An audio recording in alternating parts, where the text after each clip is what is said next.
Nyam Nyam are going to show you their yummiest dessert recipes yet, from Kinder Cups to souffle pancakes, yummy cake pops and ice cream cake.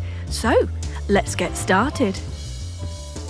Nyam Nyam's Bueno Kinder Cup is a perfect dessert that you can make in just 5 minutes. Brilliant for when you're looking to whip up something super quick and super yummy. To make this, you'll need some Kinder Bueno, whipping cream and a few more ingredients. So, let's get started.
Custard souffle pancake is a fusion of the perfect American breakfast and a delicious French dessert. Pancakes are one of the most relished American breakfasts, and when you top them with custard souffle, you make yourself a decadent dessert. All you need is eggs, milk, vanilla extract, and sugar.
Yummy cake pops are a perfect treat for tea parties, made with crumbled cake mixed with buttercream and coated in colourful melted chocolate. Cake pops are bite-sized deliciousness and easy to make.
Ice cream is the universal key to happiness, only this time with the twist of a cake. Make an ice cream cake with cookies, whipping cream, ice cream sandwich, chocolate sauce, Kit Kat bites, M&Ms, and simple to follow steps.